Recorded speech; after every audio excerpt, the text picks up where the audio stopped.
Welcome to Beardy, Bruce Lee Central. Hey everybody, it's Birdie here. What's going on, guys? Okay, so Betty Ting Pei. She is a famous Hong Kong actress and she was a close friend of Bruce Lee's. Some even speculate she was Bruce Lee's lover, and actually in this interview she confirms that she indeed was Bruce Lee's girlfriend at the time. And she also confirms that Bruce Lee's brother, Robert Lee, was together with Nora Miao, another famous Hong Kong actress. A lot of people speculated that Bruce Lee and Nora Miao were lovers, but it was actually his brother, Robert Lee, that was together with Nora Miao. And Betty Ting Pei confirms this in this interview. And she also confirms what she thinks is the reason that Bruce Lee died. And the reason being a heart condition. I've never heard about this theory before, and I don't know if it's legit or not, but that is what she thinks.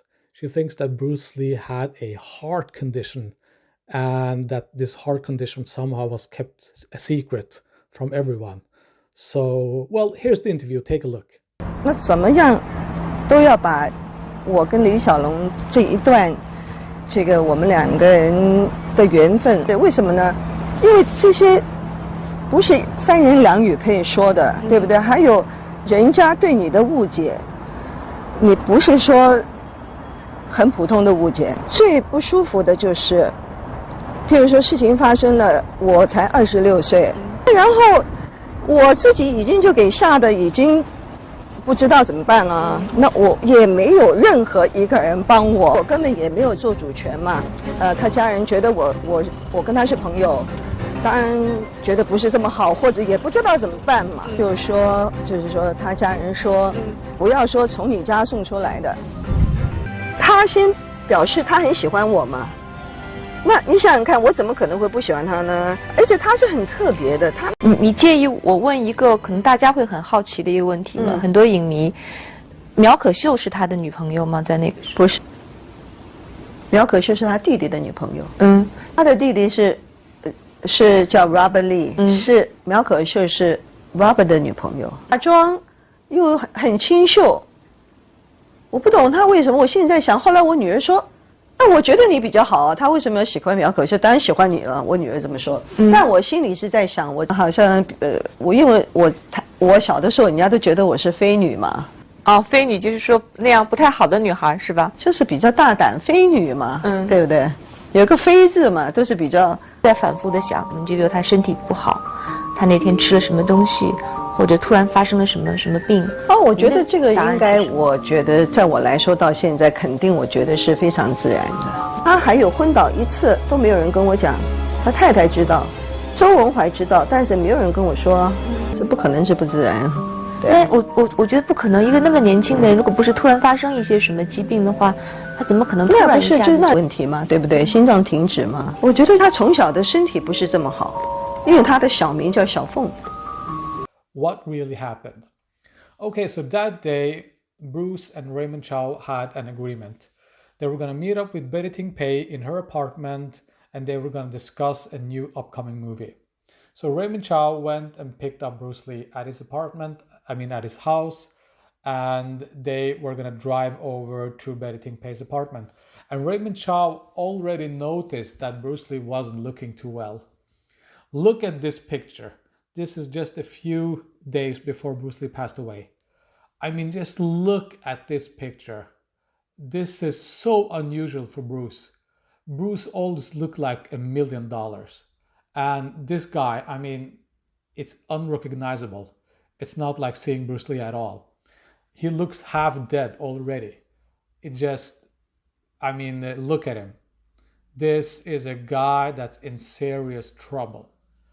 And Raymond Chow said that, okay, we don't have to do this today. And Bruce Lee insisted that, no, we're going to do this today. We're going to go to the apartment and have the business meeting. And Raymond said, okay, let's do it. So they left, they drove to her apartment, they met up there, and Raymond Chow left them alone because he was going to go and pick up George Lazenby, because George Lazenby was going to be in Bruce Lee's next movie. So Betty Ting Pei and Bruce Lee was there. They sat there in her apartment and they were discussing the new upcoming movie. And Bruce was just out of it. That whole day he was just wasn't feeling well. And he drank water, it didn't help. Then he asked for an aspirin, and Betty Ting Pei gave him the aspirin. And by the way, that aspirin is just a generic aspirin. That's the most common painkiller in Hong Kong. Bruce Lee had been taking that painkiller for decades. It's nothing special, and it did nothing to him. Because people think that that painkiller somehow killed Bruce Lee. That's just nonsense. Bruce Lee had taken those painkillers for decades. It's the most common painkiller in Hong Kong. So, actually, it's the quite opposite. The painkiller didn't do enough. Bruce Lee was used to painkillers that were 100 times stronger, and this painkiller just did nothing for him.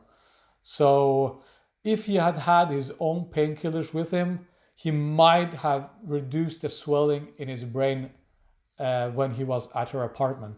But his painkillers was at his house, so he didn't have them available. So he said, okay, I'm just out of it. I'm going to rest a few hours here on the bed.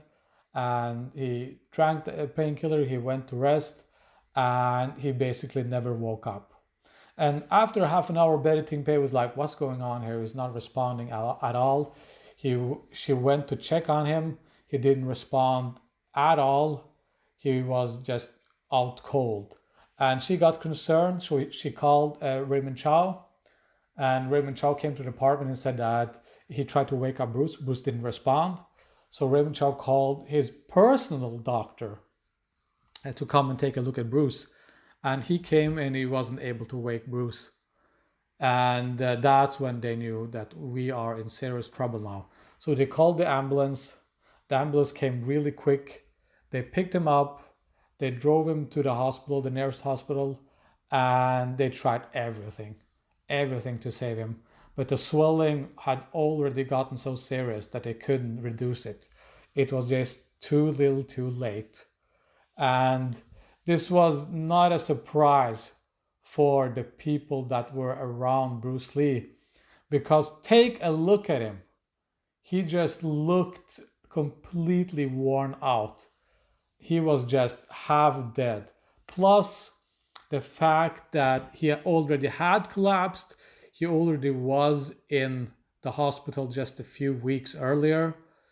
And that's what annoys me a lot here, is that people, they respected Bruce Lee so much that no one dared to tell him something. No one dared to force him to go to the hospital. No one said, Bruce, listen up here. You're going to the fucking hospital right now. No one did that. No one had the guts to do that because they were afraid. They were afraid that Bruce Lee was just gonna, fire them or just stop being their friend or whatever. They were afraid of Bruce. He had so much power and influence that they were afraid to talk back to him. So no one actually told him the truth. They were too scared of him to tell him the truth. And Bruce Lee had a crazy temper.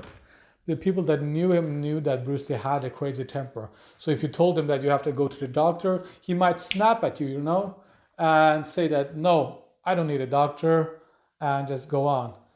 So, no one just took that situation and forced him to go to the doctor. He unfortunately had to make that decision himself because no one could make that decision for him. And, his ego was literally too huge for him to submit to a doctor. And he thought that he could just ride this wave out and he's not in danger. And that's a problem when you have yes people around you. Everyone just says yes, no one says no, If someone just picked up on this, just look at him, look at the picture. He looks like he's dying. If someone just said, Bruce, enough is enough. Let's get you to the hospital now. Let's get you to the doctor. You need attention right now. No one did that. If someone had done that, Bruce Lee would have been alive today. So that is really, really sad. So after trying to save him at the hospital, they couldn't. He was already too late, and he passed away around 11 o'clock that night. And Raymond Chow called his wife Linda, told him the bad news. She came over. It was too late when she came over, already too late. And that's that, man. Those are the last hours of Bruce Lee's life.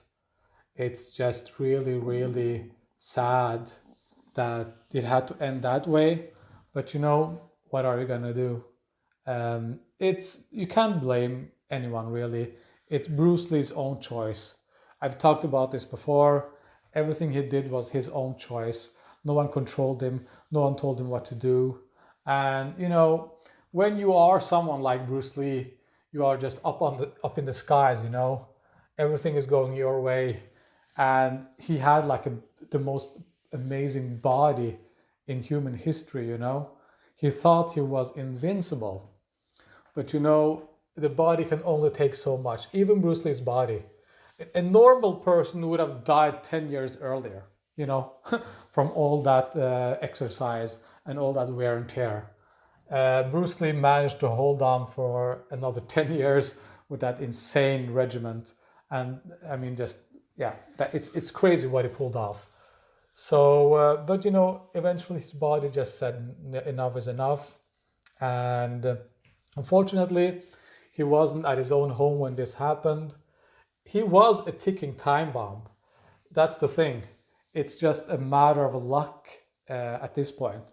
If he had been like in his own home when this happened, he could have taken his own painkillers and reduced the swelling in his brain and survived. So it's just, you know, dumb luck, if you want to say it that way. Just pure luck, dumb luck. And that day was just unlucky. Unlucky that he was away from his own home and had a severe swelling in his brain, and that's that. So there you go, guys. That's what actually happened the few hours, the last hours of Bruce Lee's life. And no one is to blame except Bruce himself. And maybe other people can learn from his mistakes. Maybe other types like Bruce, MMA people, martial artists, celebrities, whatever. Even you guys at home listening, if you're working out, listen to your body, man. Listen to your body. It's so important that you listen to your body.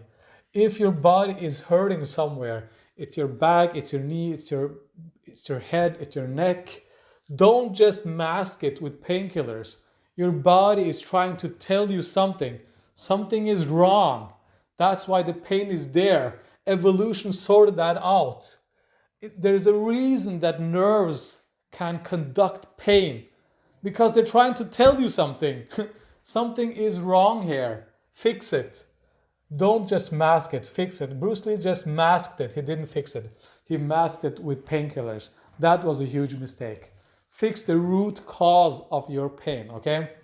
That is the lesson you can take from Bruce Lee, okay? Remember that, guys. Okay, thank you for listening. See you later. Bye.